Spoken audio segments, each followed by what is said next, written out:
Okay guys, no? So J Motors TV, yan, welcome to SMX Convention Center Makina Moto Show 2024.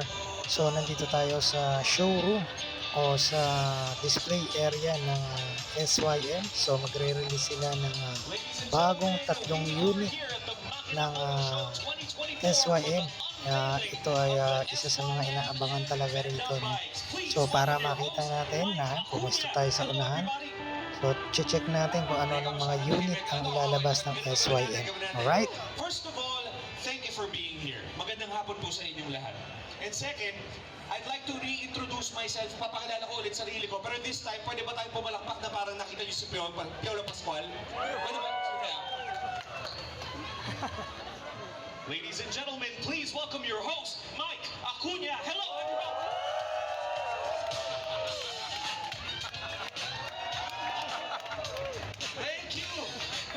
I was Piolo Pascual for 2 seconds. Okay na ako.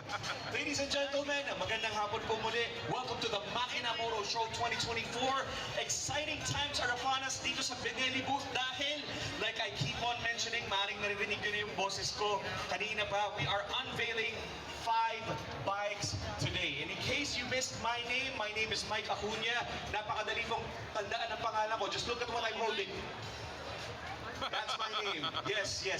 Ladies and gentlemen, I don't have a lot of time, pero excited na kami na ipakita sa inyo lahat ng bikes. Before I do that, we'd like to welcome everybody here.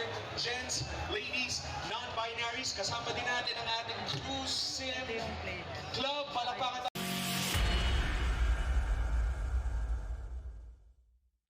which is the Husky ADV.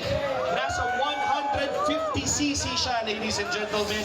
Single cylinder, single overhead camshaft, liquid cooled, disc and ABS, front and rear brake, and ang dry weight niya ay nasa 150 kilograms. Let's unveil this next bad boy in 3, 2, 1, go!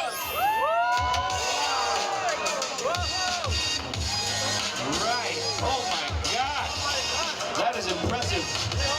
Look at the angles and the corners and also the color of the Husky ATV. Very beautiful bike.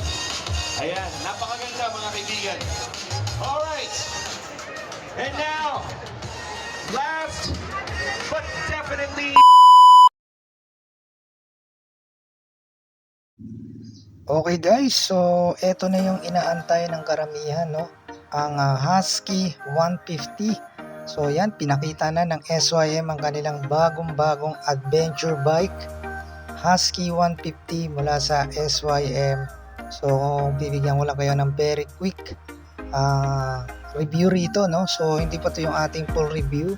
So hindi tayo makapag-review rito gawa ng medyo maraming tao. Okay, so ito ay naka 150cc single cylinder, 4-stroke, 4-valve. Yan, kung makikita nyo, naka fully LED lahat yan.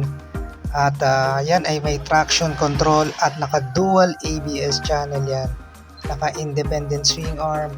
Yan, kung makikita nyo yung mukha nyo, napakaganda. Adventure bike ang datingan talaga. At ito ay merong presyong 152,900. Alright, so antayin nyo lang yung ating i-upload na full review para sa motor na ito, no? Kasi sa ngayon, medyo maraming tao, hindi natin siya mare-review.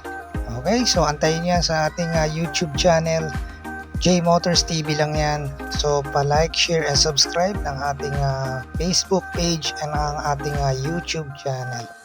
Okay, so thank you very much, no, sa SYM sa pag-invite sa atin sa kanilang event.